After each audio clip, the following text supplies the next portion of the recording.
We will explore 6 pairs of magical ideas, first in their practical dimension and application and what it means for your practice and the orientation with Magia. And then we will branch out into an exploration of the esoteric side of those principles. We'll begin with the first thing that you should keep in mind when it comes to understanding Magia, the text, the process that I've been talking about, the lineage, the silent knowing, your growth in your conscious participation in the process of creation. These are all different ways of saying the same thing, right? And we use an analogy for understanding how we relate to that process and therefore the growing development of our realization in terms of who and what we actually are. And that analogy is an extraordinarily old one, and it's the agricultural analogy, right? So our usual approach to understanding practices, systems, methods, texts is to absorb the material, think about it, make sure we have the correct understanding of a text, something like that.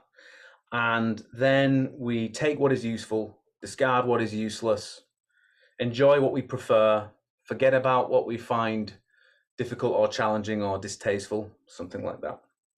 And then we form opinions based on what we've absorbed, and then usually we move on to something else, right?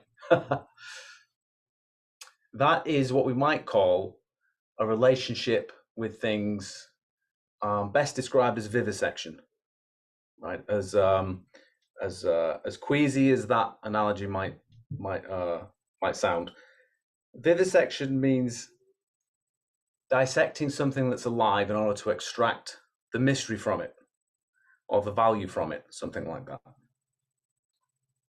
And that's basically how our culture operates. Our global civilization operates like that now. That's all that's left of it. And it's doing it to itself, so there isn't much of it left. The agricultural analogy, by contrast, is to recognize that the teaching is like a seed that's been planted in the soil of existence, right? Which is the earth, right? And the earth is something that you carry around inside of you, inside your heart. And in that soil is planted a seed from another world. And that seed, through conscious tending, will grow miraculously of its own accord. And it will grow and develop and bloom in surprising ways and eventually produce fruit that you can anticipate. You can accurately describe what the fruit would be, but you don't have the full experience of the qualities of that fruit until the fruit comes along. So this is another way of saying that, practically speaking, you will read the text and there'll be parts of it that you don't understand.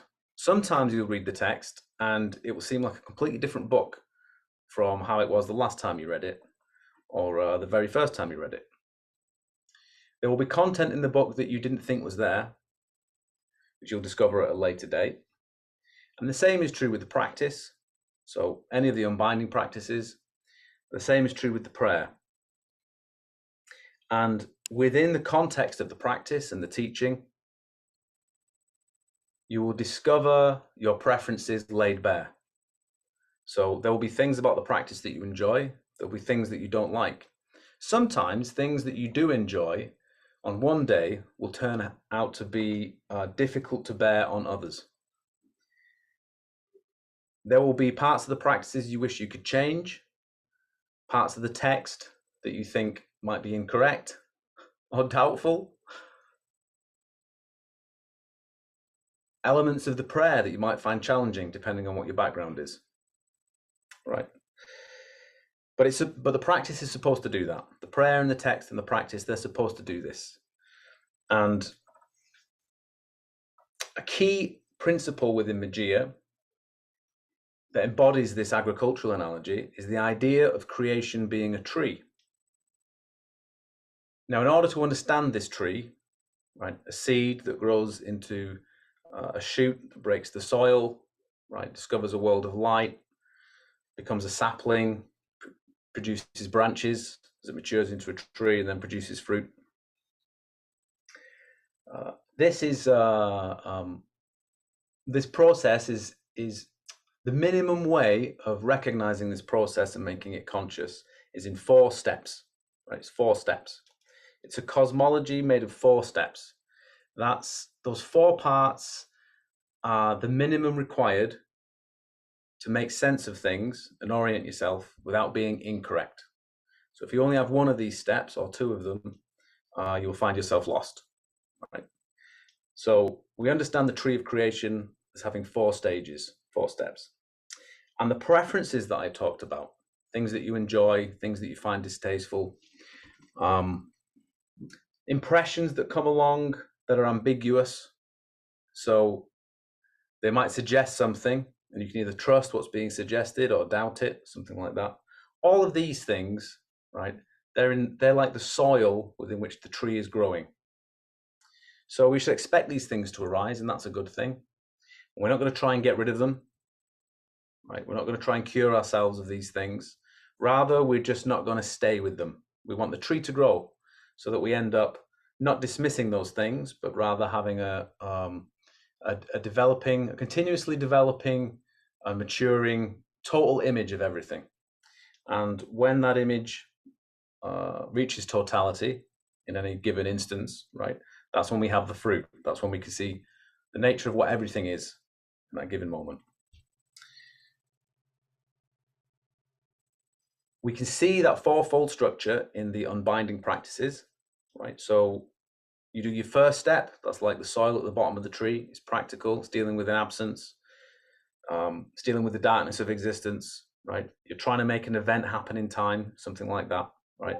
This is all at the bottom. Then we have step 2, which is a method that will demonstrate that what you're looking for is always already the case. Right, it's already the case.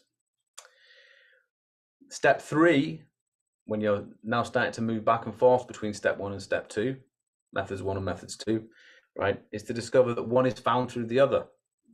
That goes both ways. There's a relationship. And then finally we reach the fruit. The fruit is something beyond those first 3 steps. Right, that's the fruit of the practice. So we see it in the structure of the unbinding practice, these 4 steps. We see it in the structure of the book, in the way that the texts were received. There was silence, there was speaking in a very specific way, there was question and answer, and then there was a practice. Right, so it's even there in the structure of the text. And then it's also there in the other practices, such as cosmological and shadow binding. What I often prefer, and as frustrating as it might be for students, right, what I often prefer is for people to do the prayer, just to follow the instructions, light the candle or the lamp, right, do the prayer, then do the unbinding practice without knowing what any of it really means. Or rather, with them going into the practice with the level of understanding that they currently have, without me explaining exactly what the nature of Ion might be, or the men and women of Alabaster, or something like that, right? Because if what I've said is true, over time there will be this process of discovery, right? However, I don't want to be annoying, so I will make some preliminary comments, right? So you can orient yourself. And I mean, it goes without saying, the discoveries that will be made don't have an end, right? So I'll say more on that. I'll say more on that later on. So we're not ruining anything by giving you a little bit of a preface.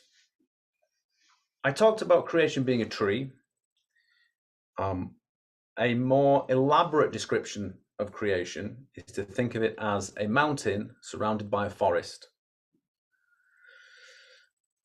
The forest is a multiplicity, right? Its existence, it's human beings. We're the trees in the forest.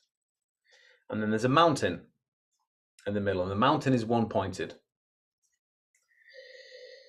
So we have a greater, the mountain that's one-pointed, and we have a lesser, a multiplicity, which is the forest, right? Now there is a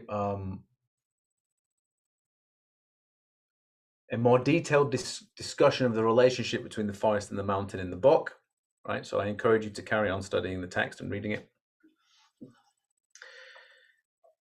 But starting off in the forest, as we do, right? Traveling up the mountain to the top and then coming back down again, back into the forest, is one way of thinking about how we consciously complete the circle of creation. Circle of creation, right? So creation can be thought of as this interplay between these two worlds, right? We have a world of movement and motion and appearance. Some traditions call it illusion, but it's seductive, right? There's a multiplicity of things. They dance, they're seductive, right? Then there's this other world. This other world is still. It doesn't move. It's silent. No beginning, no end. Doesn't require or depend upon anything to be the way that it is. Right? And then they have a relationship with each other. And human beings can be understood as that relationship in action. Right? Now, this world of stillness, which sometimes we can call eternity, and therefore what we're calling the forest, we can think of that as time, eternity and time, right? Eternity is something that's always the case. It's always already the case. And that's who and what we are, fundamentally speaking. Let's think about the analogy of awakening. We use the term awakening to talk about the realization of who and what we are whilst we're alive as human beings, right? When we have a dream, right, we experience a more limited one-dimensional role in a one-dimensional drama. When we wake up, we discover that we'd contracted into this dream, right, and thereby forgetting the larger reality within which the dream is happening. And when we wake up, we remember the larger reality that was always the case, even whilst we'd forgotten it and it seemed like it was absent, right? Even whilst we played out a painful drama of some description, right? And by the way, how do we wake up? We don't wake up by moving around contents in the dream or manipulating the dream in any way. We don't wake up by merely being passive in the dream and just enduring it till it goes away. We wake up because we start to become aware of that larger reality, right? Until that awareness grows, and then the dream can no longer be believed. So what that means is, if you want to wake up, right, concentrate on waking up. Don't waste your time trying to get rid of delusion or something like that. Right. So if we translate that into the cosmology that I was talking about, if we're in this world of motion, this world of appearance, that's like being in a dream. Now, if I could visit you in a dream and I asked you the question, where are you right now? What would the answer be?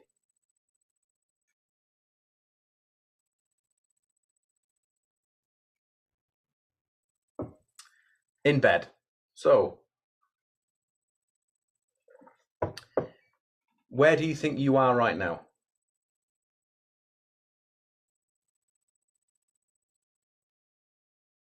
Where do you think you are right now? So we can talk about existence. Of course, you're here, aren't you? Listening to me talk, of course. How could there be anything else? How could there be anything else? It seems like parents would say that you're in time. You're in eternity right now. If this reality is still, that I've been talking about, it's still, it's silent. It's always the case. That means it doesn't change. But it means if that's what our nature is, that's where we are right now. But at the same time, we've contracted into something that's more limited, right? Seduced by the motion of appearances. In Magia, we talk about this as being the God standing in the fire of eternity. That's where we are now. We're the God standing in the fire of eternity, casting shadows into time, which we then take to be ourselves. That's what that means in the text, right? If our nature, however, is this divinity that's eternal, that still doesn't move, doesn't change, doesn't grow, what that means is there's no such thing as accruing something extra, right, that adds to it, right? An addition of some other quality or something like that. But what happens is that by leaving that stillness and being seduced by motion, by an illusion, by appearance, right, and taking ourselves to be that, we move into our opposite to discover who and what we are in existence, right, in time.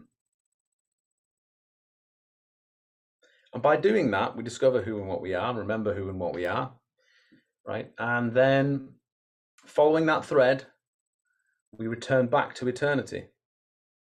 But we do that here, right? We complete that circle here. We bring the two worlds together, and we do it here as a human being. Now, the nature that's been realized is always the case, right? But there has been a change. And what's the change? The change is a change in memory. So there's been there's nothing you can add to eternity. It's not lacking anything. But there is the memory of completing that circle, right? So it's possible for there to be a generative growth, whilst who and what we are fundamentally never changes. Does that make sense? Right, so completing the circle of creation. Completing the circle of creation. Now, if this circle of creation is not completed, these two worlds, right, are not found one through the other. If the mystery is not honored consciously, that means that relationship between the two worlds disappears, right? The connection between the two worlds disappears. That means that the forest dies, because there is anything that we find to be of value, right? Ideal, love, the love that you have for anyone or anything, love, joy, being itself, that which is, right? Life is all brought here from that other world, because this world is merely a shadow. But the mixture of these two worlds is what creation is. And then you see that the forest is sweet with life, as the text says. Right. So what I'm describing to you now is the oldest understanding of what magic is. So one reason why the teaching is called Magia is that's an old word for magic. It's the root word in Europe for magic, Magia. And it's to nod in that direction. The oldest understanding is that the role of the magician is to bring that divine nature here, right, so that it can act in the world, complete the circle of creation, and our duty is simply not to mess it up, not to change what comes through or what acts in the world, right? Another way of putting it is our role is to bring more of it here, if you can put it that way. So we can see that in figures like Sri Aurobindo. He spent 30 years just sat in his room on his own, attempting to bring down more of eternity. He had a specific language for it, but this is all he spent his time doing. Until eventually he got to the point where it was better for him to leave his human body and to carry on doing that somewhere else. Right, to consciously participate in completing the circle of creation. Now, this process doesn't lack activity. It's not like sitting in a cave and meditating and doing nothing, right? Withdrawing from the world. That's not what that kind of withdrawal means, or what it is that the person meditating in the cave is actually doing. The action, the divine action, is the action of its own nature. So one need only tend the tree, right, that you are, right, for it to grow miraculously of its own accord. The growing miraculously of its own accord, right, is an activity, isn't it? It's an activity, and it will bear fruit, and it will do that here. Now, from the outside, it might look like you're not doing anything. There's a very old idea or a description of people that do this. Now,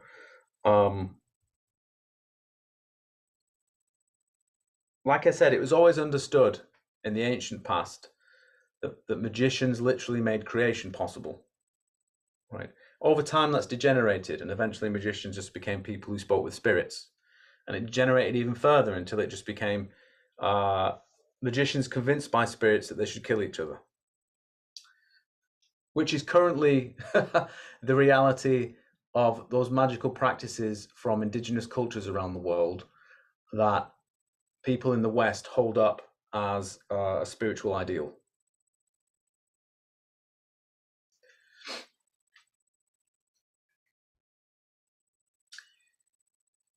In Babylonian times, there was a word for these people, and that is, or a name for them, that was the Watchers. The Watchers. Now, if you describe the action of the Watchers, right, so someone like Peter Kingsley talks about the Watchers being at the beginning and at the end of civilizations. They have to be there to make it possible for a civilization to be born and also possible for it to die, to pass away. But the way for us to understand that is that the activity that we bring here and allow to play out is what does the is what it is that is doing the growing, right? And the what might we say? The putting away, or the process of death. We could put it that way for civilization. So the Watchers are not just people who are aware of things and that's it. However, through the act of being aware, that's another way of saying the nature that is conscious, right, is what the divine is, and that's an action that, like an agricultural action, something like that, akin to a tree growing and dying all by itself, and we're merely the tenders of doing that. Okay, I don't want to go off on a tangent, right? But humor affirms something, right? Through appreciating the comedy of delusion, which is why often people wake up and there can be an element of humor about it, right? Is that you recognize you've been doing something absurd, or attributing something to a phenomenon that can't possibly be responsible for it, something like that, right? Versus things like sarcasm or irony. Those things diminish or belittle. So there is there is a reason why if you speak to the ancestors, and ancestors means something very specific in Magia. If you speak to the ancestors, there is often a great deal of humor at the expense of delusion, right, which can be an extraordinary thing to see in real time. That you can make a mess of things so thoroughly, yet at the same time there is merely humor, right, to point you past it. All right, so the reason I'm saying all this preamble is, and that was kind of the esoteric content, and now we're doing the practical thing. So I've done that in reverse. So when we do the prayer and then we do the unbinding practice, so you do this every day, right? You do the prayer, you light the candle, you do the prayer, then you do the unbinding practice. The way to think of that, cosmologically speaking, is that you do the prayer, and that's you traveling from the forest up the mountain to the peak. Then when you do the unbinding practice, that's like descending the mountain and back into the forest. And that's completing the circle of creation. And to the degree appropriate, you are fulfilling the role of a watcher. That's another way of putting it, right? Is the watchers, the way you're describing it, the same as the scripture concept of Grigori?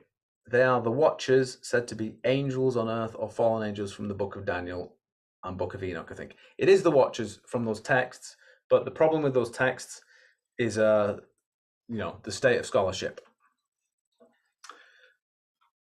But yes, it's those watchers.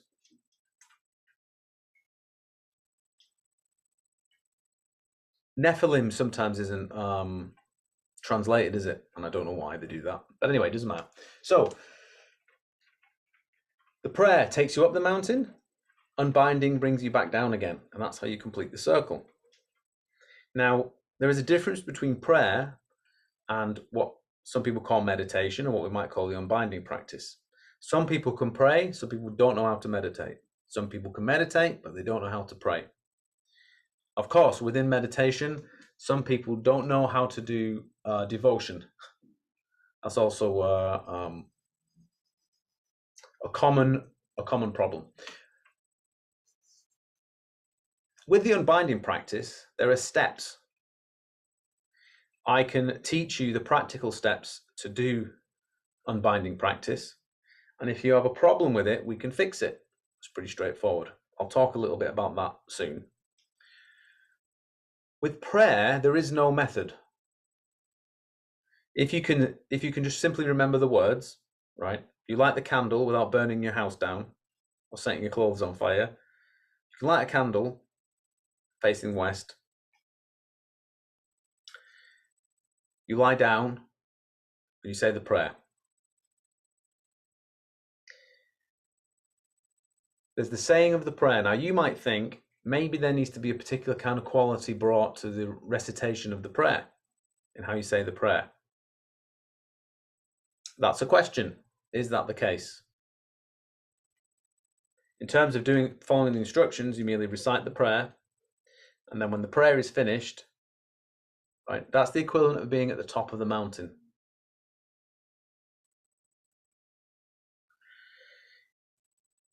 If I was to ask you what the active ingredient is in the prayer, how do you travel up the mountain? How do you do that? In terms of the teaching, the core principle is the idea of the silent knowing. Silent knowing. So we begin with silent knowing. It starts off as this creeping suspicion or sense that there's something more to creation, right, than merely the forest. There's something more to creation than merely appearance. But there's something larger or something bigger. You know, there's more to this. And that silent knowing is what carries you up the mountain. Now, the reason it carries you up the mountain is because it is itself still and doesn't move. That stillness is that seed from the other world, right? It's and therefore, even whilst being in the dream, it's the way in which we can remember that there's a larger reality within which this is happening. And we don't have the words for it at first. We don't have the practices. We know that it's something that's driving us, right? And we learn the practices and the words and everything else after. But that doesn't mean the practices and the words are merely arbitrary. They're a way for us to make sense of what it is that's going on, right? So that we can consciously participate in that process more fully, right? Then one is found through the other, you know, the organic and the artificial, one is found through the other, right? And we get to participate in the mystery. So we might say then that the trust in the silent knowing, right? Another word for that is faith.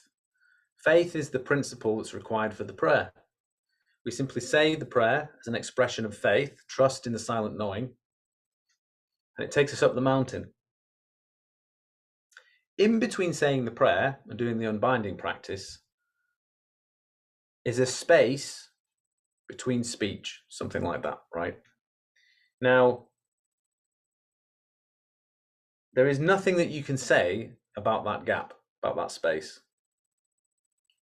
It's not something you can make happen. It's not something that you can chase. It's not something you can describe. It's not something you can fall from. If you do the prayer and then you get up and do an Irish jig, right, or some karaoke, and then you do your unbinding practice, have you ruined it? You can't even tell me what it is, so how can it be ruined? How do you fall from it? There's nothing to be said about it. But that's the peak of the mountain, right? So you do the prayer, and that's the peak of the mountain. Then you do the unbinding practice. That's like coming down the mountain. Now you're bringing something from the top of the mountain, and you're bringing it down into the forest to produce a fruit. Sometimes you'll produce a fruit. Sometimes you won't. Sometimes the tree that's being described in your practice is like a small tree, and it grows very quickly and produces a fruit. And you think, that was a great practice. It went very easy. Sometimes you get to step 1, step 2, and it won't go any further. This is like a larger tree in the garden, in your garden, right? It's like a larger tree. And it's not its season yet. So the fruit will come later on, at a later time, right? But that's how we think about this process. So you can consciously participate in that process. Sometimes the fruit that's produced will be determined by the season that you're in. But one's conscious participation, right, isn't something that you can fall from unless you say no. You can decide not to participate in it by not doing the practice. This is what you're doing. You do the prayer, light the candle, you do the prayer at the top, and then you're at the top, nothing to say about it really. Then you do the unbinding practice, and it may or may not produce a fruit. It may or may not involve you learning the practical steps, right? But you can't fail in participating in that process, right? Unless you say no. So you can just say yes, follow the silent knowing, do the practice, consciously participate in it using the teaching, or you can say no, right? Okay, I'll say a little bit about the prayer, the content of the prayer. There is much in the text to talk that elaborates on many of the details, right? So I'll just touch on a couple. Otherwise, I'd end up I'd end up reproducing the text. The men and women of alabaster. Alabaster is a stone that lets the light through. So there are these very old Christian churches that have alabaster windows, so that the light that comes through is pure white light that shines through the alabaster. You can buy little alabaster lamps, basically an alabaster pot. You put a tea light in or a candle, and then the light, shines through. So it's a stone that lets the light through. So the imagery here for the men and women of alabaster is that they are consciously bringing the fire of eternity, right, into the forest. They come down the mountain, they bring it into the forest, and they act as a lamp. Now, the forest could be burnt down should the fire escape, from the lamp. The person carrying the fire could be destroyed if they're not capable of carrying it.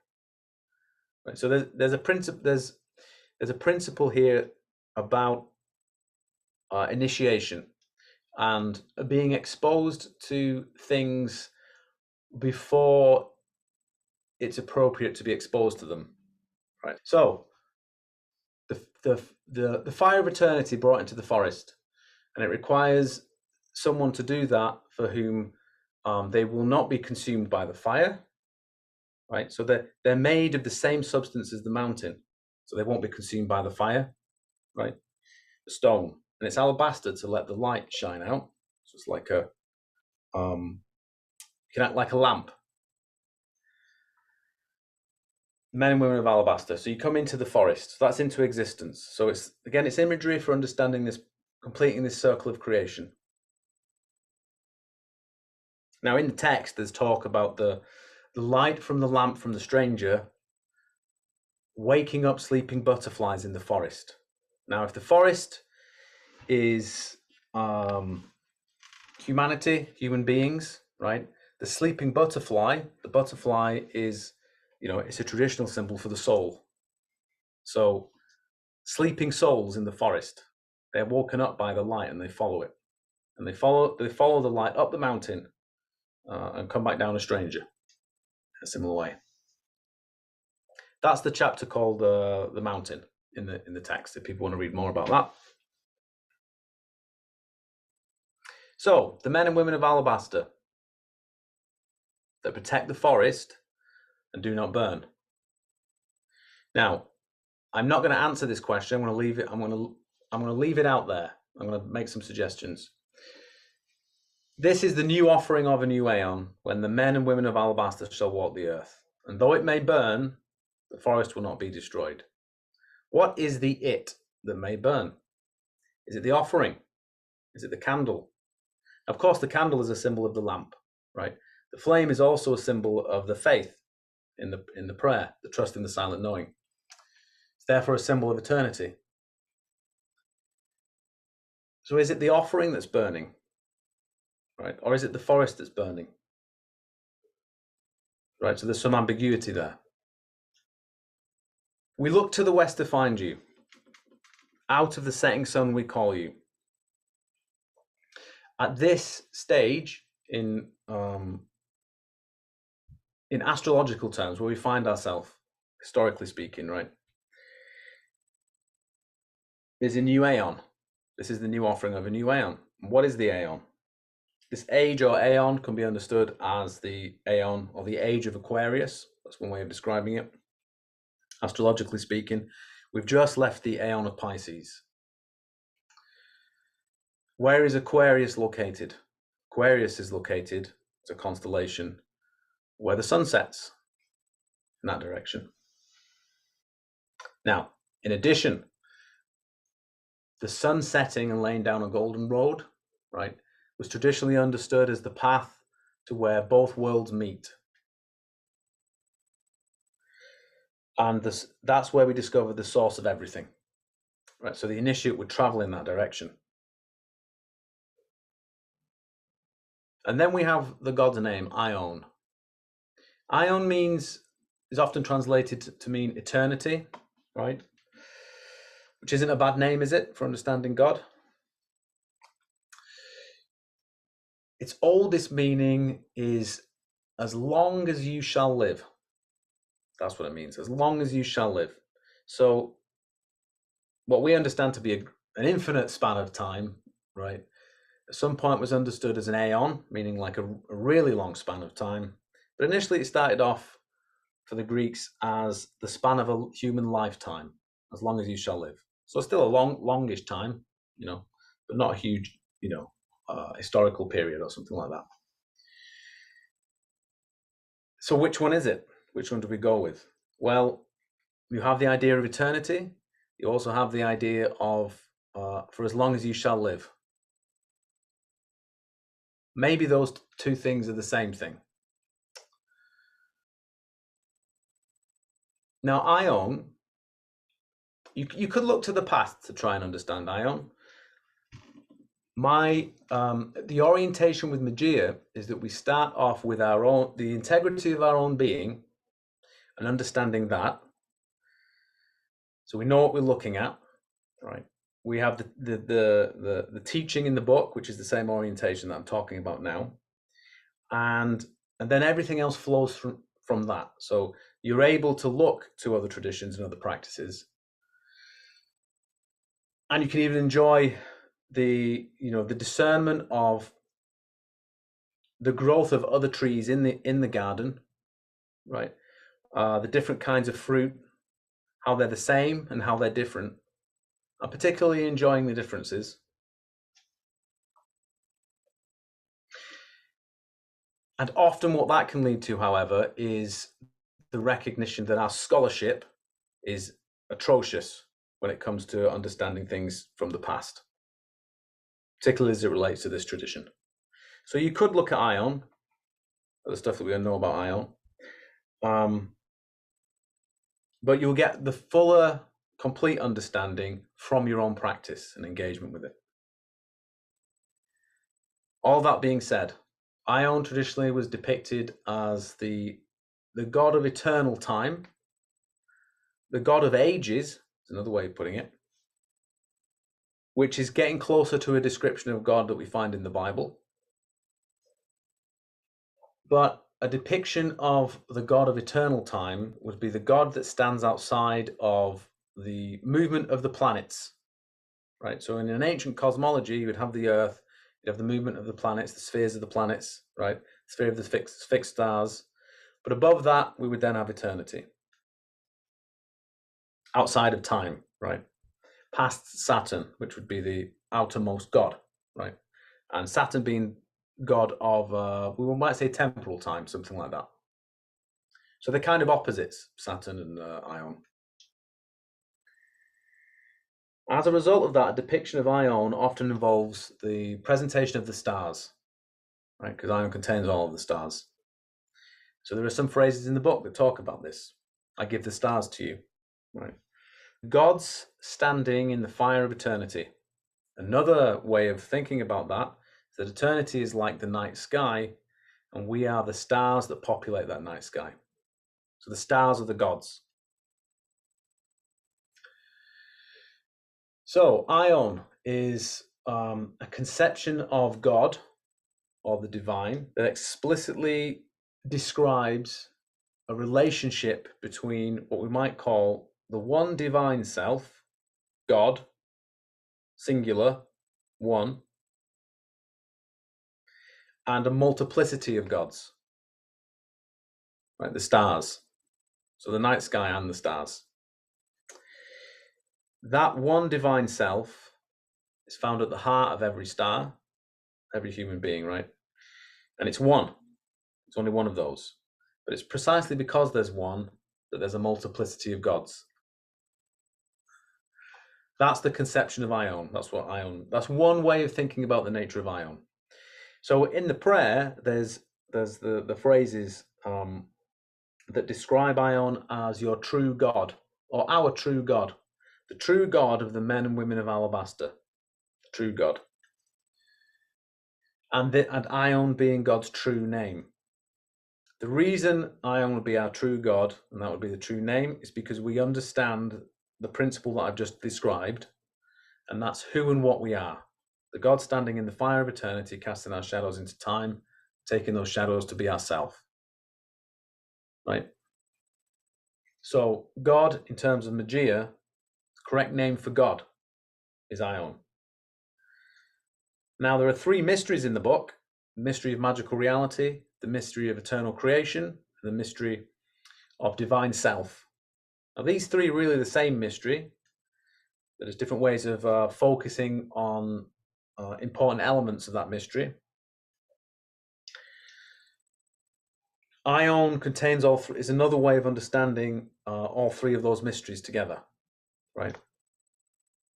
There's a fourth mystery, the mystery of the divine human being.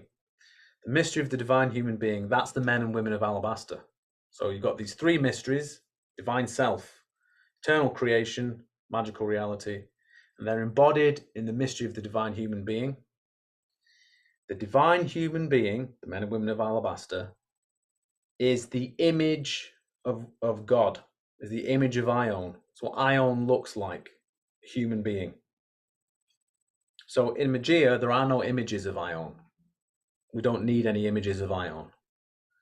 You will be gently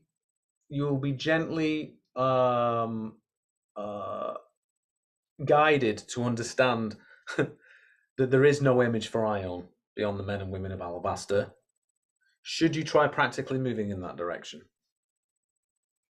So again, there's parallels here with the idea of idolatry, isn't there? And what we find in the Abrahamic traditions. This idea that there isn't,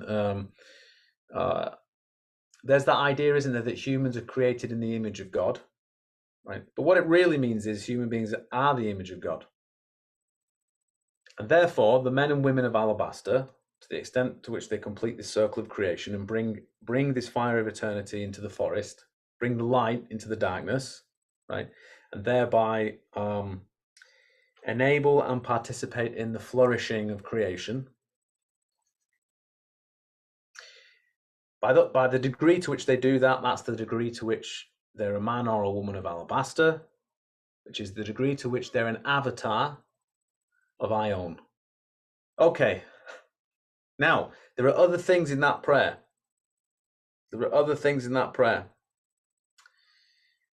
True God. Doesn't that imply a false God? Just a question. I've already mentioned something burning. Is it the offering or is it the forest? Are we merely talking about protecting this world from the judgment of the other? Something like that, right?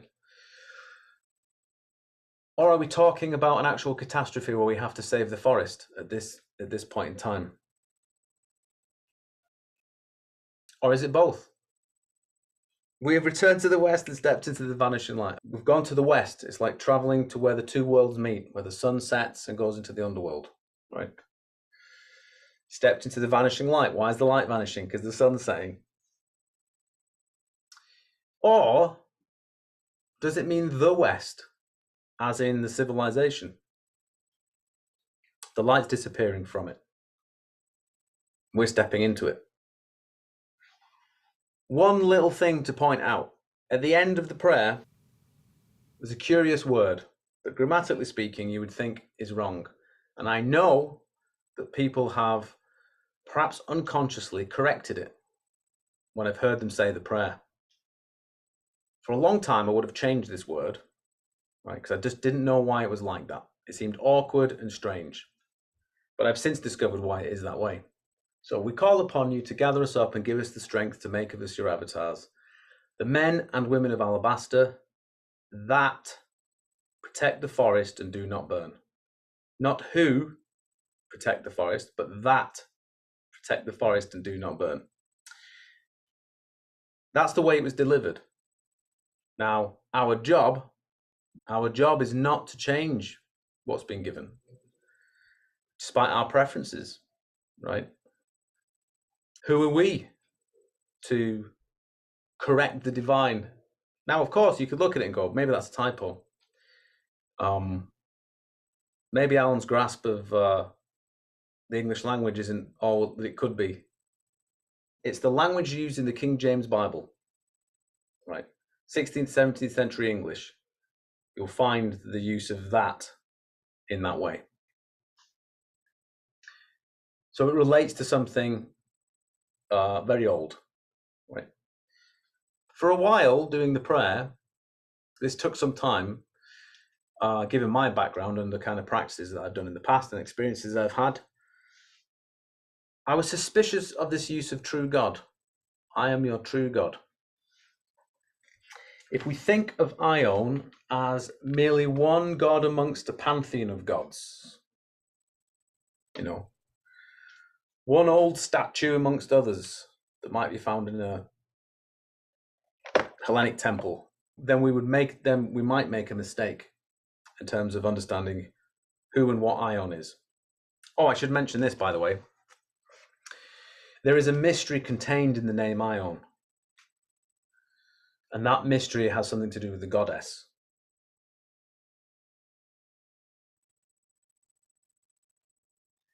It's a way of speaking about the goddess. It's a way of honoring the goddess without desecrating her shrine. Maybe that's a nice way of putting it. But that's a mystery for a later date. So when I did the prayer, this is what came up when I did the prayer. I had all of these questions. What is the nature of this? True God? There's a part with the true name that I could understand. Some of the understanding I'm giving now, right, that developed over time. And there are other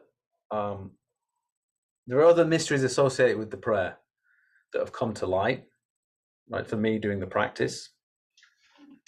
But I don't expect that process to ever end.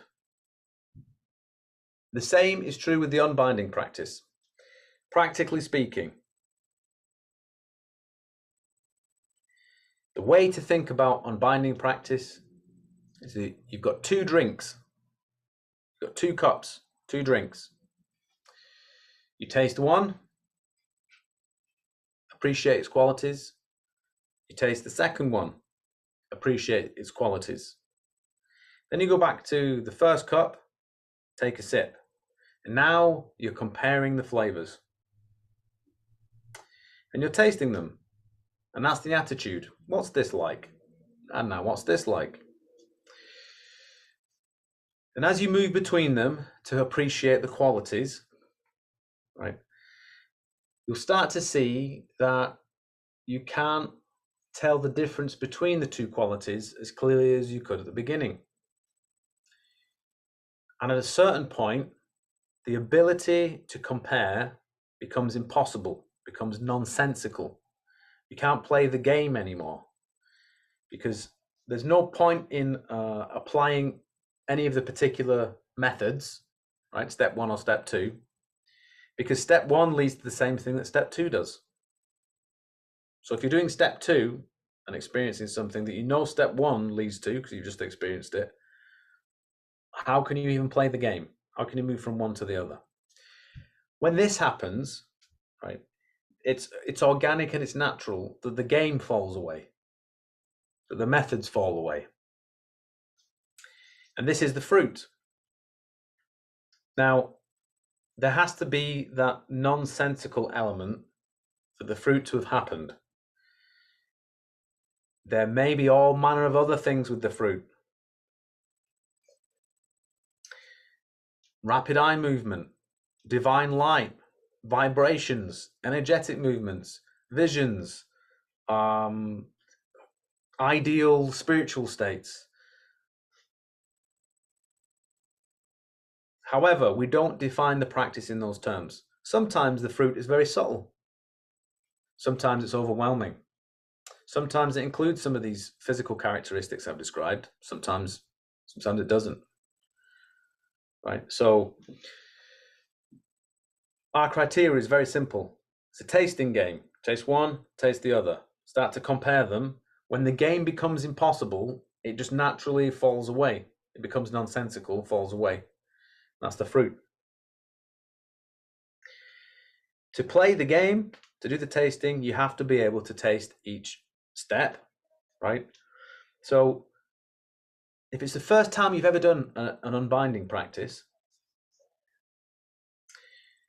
or maybe you've tried the unbinding practices, but they don't seem to go that far. You don't really know if you're getting to step 3, you don't really know if you've had a fruit, something like that. It's perfectly okay to pick step 1 of any of the practices. So let's say the fire practice. So describing, that's the first step. And then maybe you just need to practice describing. And then not only do you have to do describing correctly, you have to do it, you have to repeat it enough times, right, for a state to begin to arise peculiar to that practice. And then that's when we can say you can taste it. What's the taste of the state associated with that practice? Now, the state and the practice are really inseparable from each other. They're inseparable from each other. But we want the whole picture with the practice.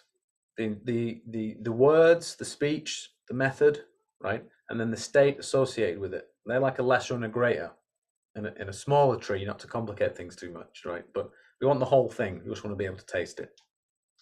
And then you need to do the same thing with step 2. Can you actually taste step 2?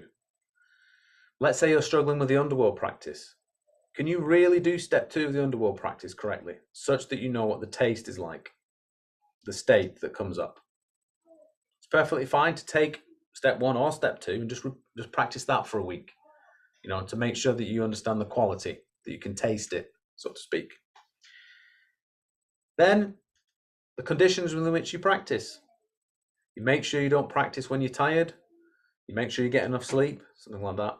You don't practice after a heavy meal, right? You're practicing somewhere that isn't too bright or too loud to be distracting. You can try, if you like, to do the practice when the sun sets. That's the best time. But you need to do it when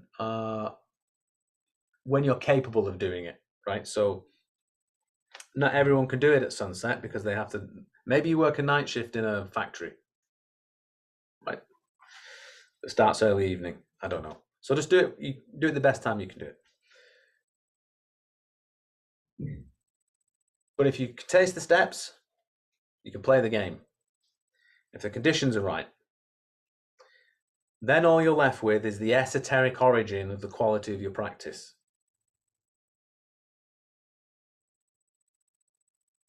Maybe you get to the fruit very quickly. Maybe you keep falling asleep at step 3. Maybe you can't concentrate properly.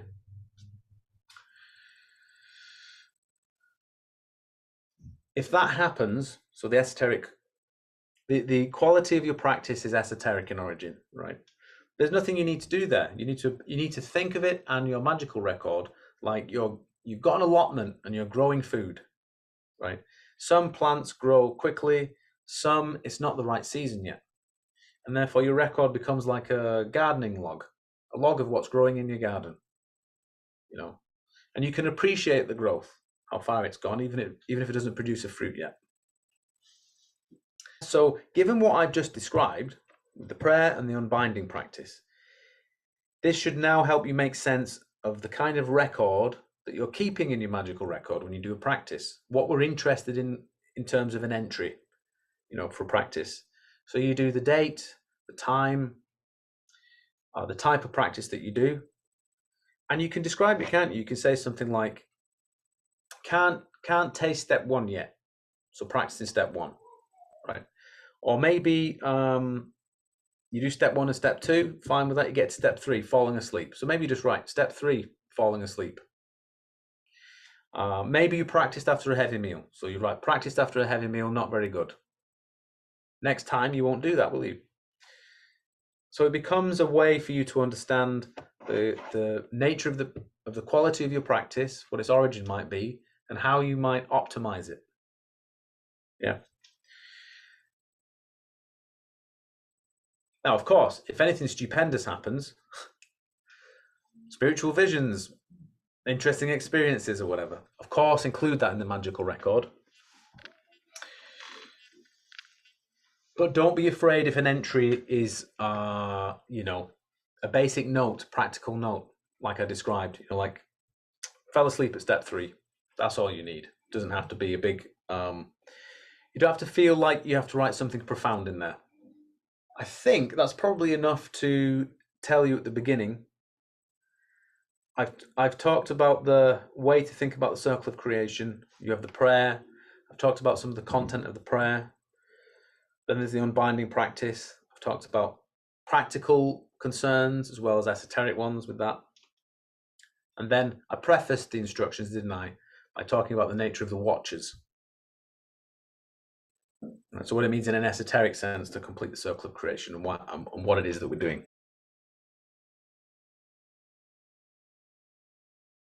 Once one has gained familiarity with the practices, how can you distinguish between results from the esoteric side and the practical side? Simply by ensuring that you've taken care of the practical side. So I'll give you the example of falling asleep, right? Because it's a classic. So you do your practice, you keep falling asleep. Okay, are you getting enough sleep? Are you going to bed too late? Are you doing the practice just before going to sleep? Because you're going to be in bed anyway. So you're doing the practice then and then going to sleep, right? So there are practical things. So if it's like, okay, that's a bad time to do the practice, it's a bit of a fudge. If you're not getting enough sleep, you obviously need a nap. So it's not wasted time if you fall asleep during your practice. You're obviously catching up on some sleep. But if you eliminate that, and so if you're going to practice, let's say, I don't know, 11 a.m., right? So you've woken up, you've had breakfast, you've done all the stuff you need to do, you've had a gallon of coffee, whatever it is, right? Why would you be falling asleep? So you take care of the practical stuff. Why would you fall asleep? Then it's worth paying attention to when you're falling asleep. So if you're falling asleep every day and you can't think of a practical reason why you're falling asleep, you're getting enough sleep, it's the right time of day, there's no reason why you should be falling asleep, and you keep falling asleep at the same point, that's something interesting to notice. Now, why might we fall asleep, esoterically speaking? Because we're attempting to avoid what comes next. Because what comes next, some part of us senses that it's going to be challenging or something we don't want to confront. Now, the good news is that it's a shadow of what comes next, which means it's the opposite image. It's the opposite image of what comes next. Classic example of this is the mystics.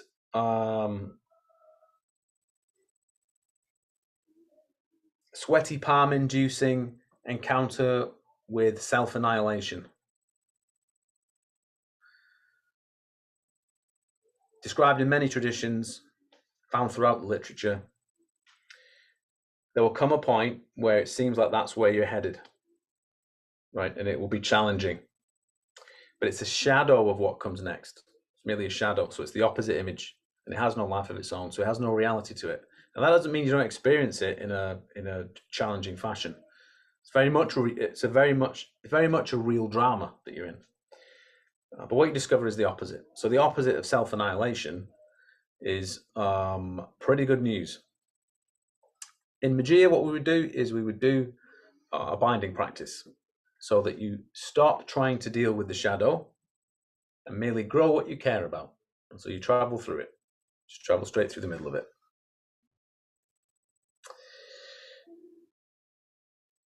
Here's another thing to keep in mind. Let's say you do the practice and you experience the fruit. It doesn't matter what the example is, you still didn't do it. there is no doing it in that regard. You can learn the practical steps, and that's like saying you've prepared yourself for that which is growing to reach the fruit, should it be the correct season for it. So all you can do is be prepared for it, consciously prepared, right? Doesn't mean it's going to happen.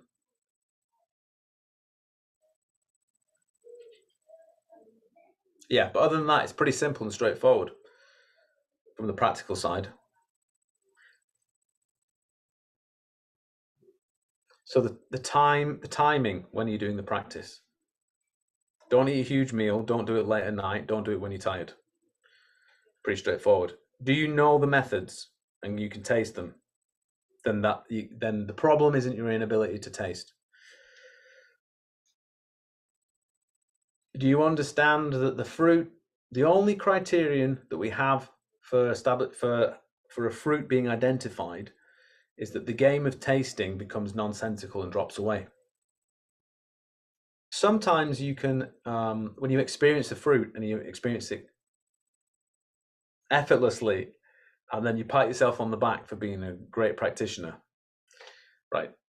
when you experience it, the next time you practice, you want to get back to that experience. You think, right, I'm going to do it again. And it's like trying to get back to something that's already happened. And when inevitably you don't get back to it, you feel that you're failing in some way. And what you were good at before, you now seem to suck at, and you don't know why. Now, of course, this is a major misunderstanding. You've actually traveled beyond where you were at when you had that great experience. You've now traveled beyond it. You're now more advanced than you were.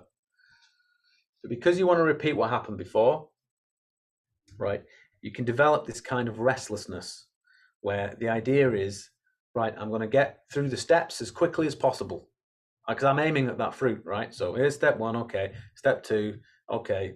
Go back to step one. I'm not really, can I try and force it? Maybe if I think of the methods this way, it will like make the fruit come along quicker or something like this. And that restlessness means that you're not appreciating either of the steps. You're not getting the taste, right? You're ignoring the taste because you're not really there. You're trying to get to the next thing. And then when you're there, you're trying to get to the next thing. You're not paying attention to either of them. When that kind of restlessness happens, the best thing to do is just go back to step one and just say, I'm going to spend 10 minutes on step one and do nothing else. And you do that just so you can appreciate step one just for what it is. And then you're back into appreciating the quality. When it comes to the corollary of that, which is something like a kind of sleepiness that you can have, sometimes it's merely a question of you bringing a certain, trying a bit harder, bringing a bit more energy to the practice, right? A concerted effort. Oh, I'm just going to actually concentrate a bit more now and like bring a bit more of an attentive quality to it. That's for a certain kind of sleepiness. But outside of those things, you know, you should expect that once you got the basics down, you will only really be concerning yourself with the esoteric. origin of the quality of your practice. That's all you have, that's turning up.